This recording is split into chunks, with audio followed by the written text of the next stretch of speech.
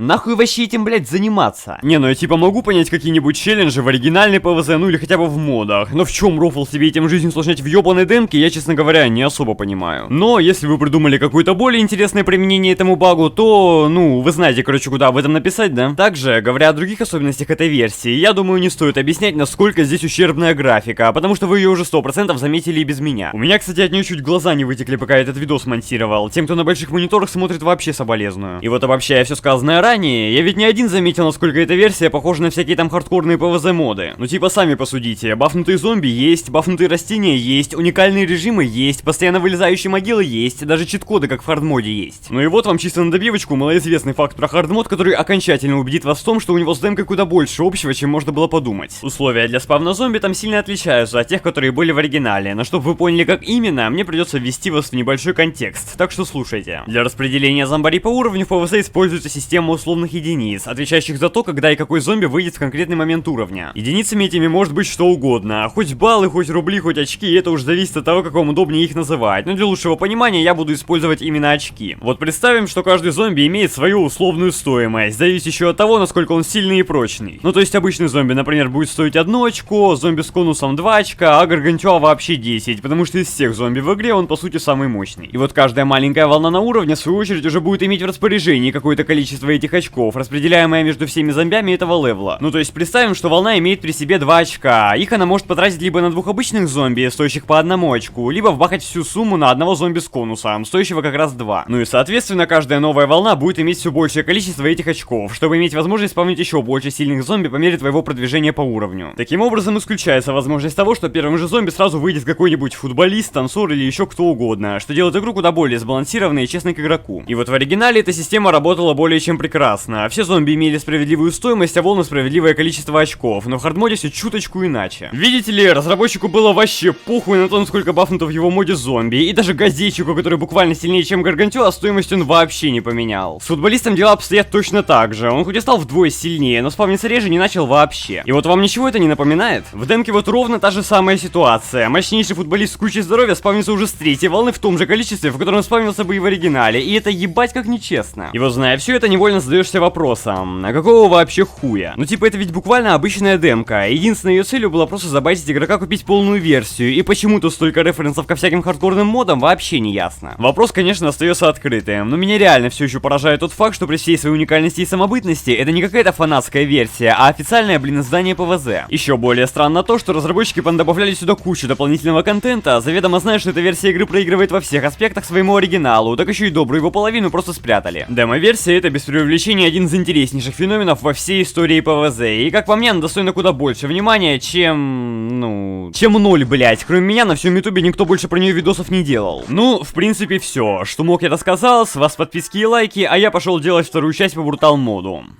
Вот прям сейчас иду. Не пизжу.